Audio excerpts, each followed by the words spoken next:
Hello, welcome to Kate Reads Stuff. Today I'll be reading Rumpelstiltskin. The version I'm reading was written by the Brothers Grimm and first published in 1812. According to researchers, this story's origins can be traced back 4,000 years. The name Rumpelstiltskin in German means literally little rattle stilt.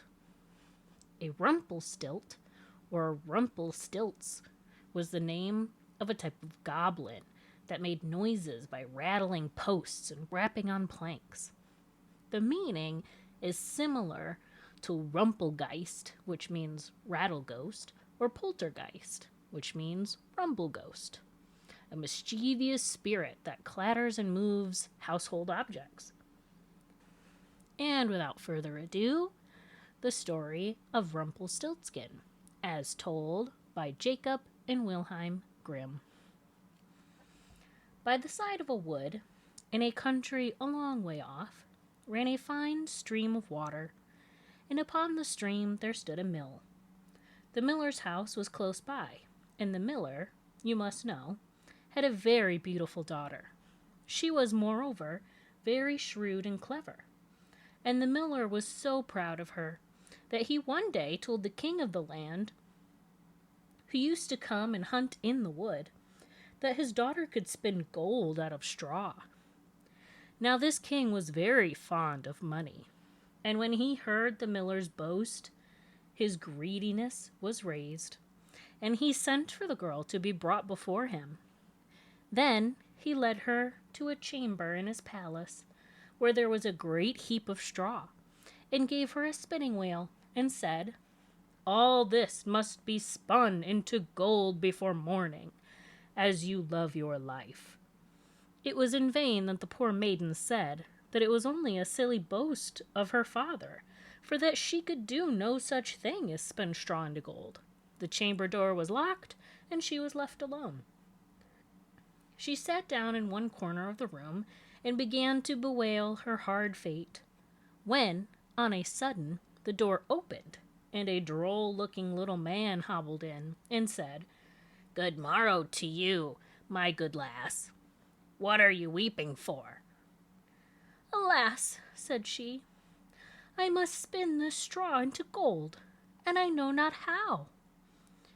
"What will you give me," said the hobgoblin, "to do it for you?" "My necklace," replied the maiden. He took her at her word, and sat himself down to the wheel, and whistled and sang, round about, lo and behold, reel away, straw into gold."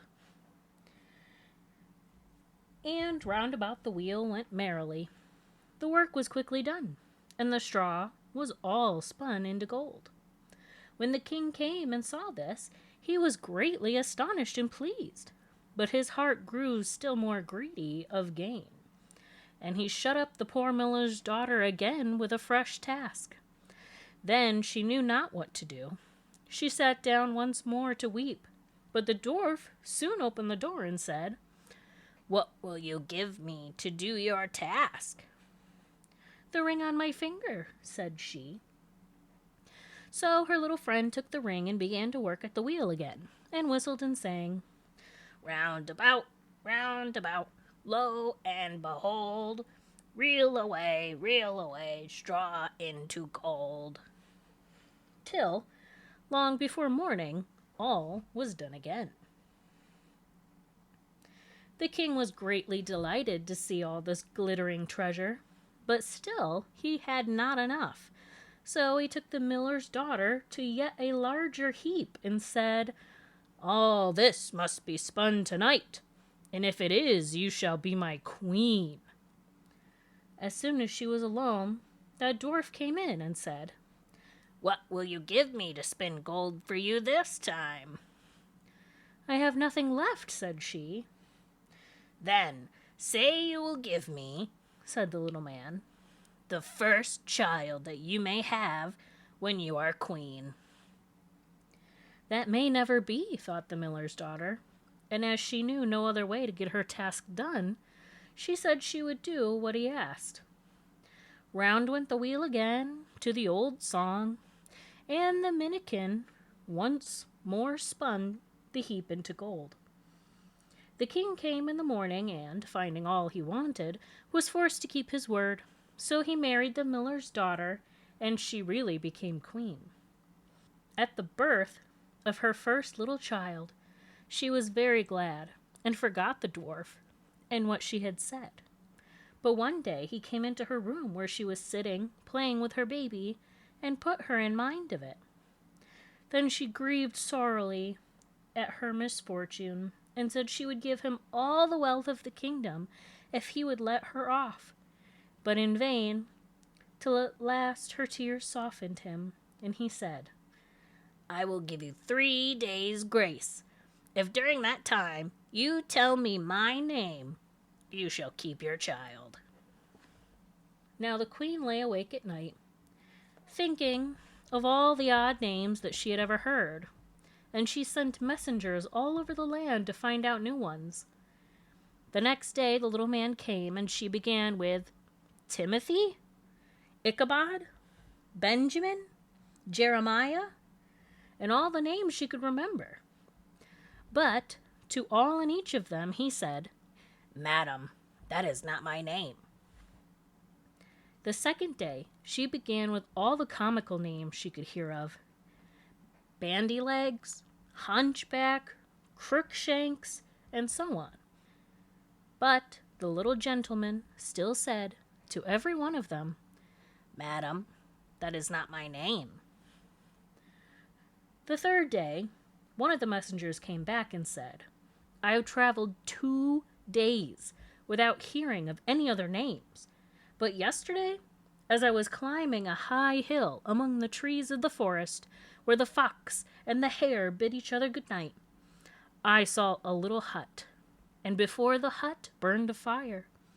And round about the fire a funny little dwarf was dancing upon one leg and singing, 'Merrily the feast I'll make, today I'll brew, tomorrow bake. Merrily I'll dance and sing, for next day will a stranger bring. Little does my lady dream, Rumpelstiltskin is my name.'" When the queen heard this, she jumped for joy, and as soon as her little friend came, she sat down upon her throne, and called all her court round to enjoy the fun. And the nurse stood by her side with the baby in her arms, as if it was quite ready to be given up. Then the little man began to chuckle at the thought of having the poor child to take home with him to his hut in the woods, and he cried out, "Now, lady, what is my name?"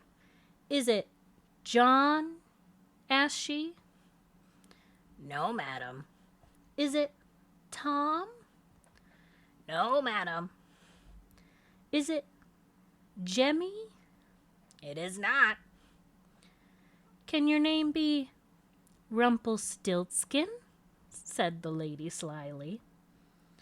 "Some witch told you that! Some witch told you that!" cried the little man, and dashed his right foot in a rage so deep into the floor that he was forced to lay hold of it with both hands to pull it out. Then he made the best of his way off, while the nurse laughed and the baby crowed, and all the court jeered at him for having had so much trouble for nothing, and said, "We wish you a very good morning and a merry feast, Mr. Rumpelstiltskin." Well, I hope you had a good time listening. Have you ever heard a version of this story before? What was your favorite part about this version? I enjoyed that the queen was very clever and never gave up hope. She searched far and wide for his name, and when she finally found it, she was able to keep her baby. I'm so glad. That would have been such a sad story if she'd lost him. Although, the Brothers Grimm are quite known for making sad stories.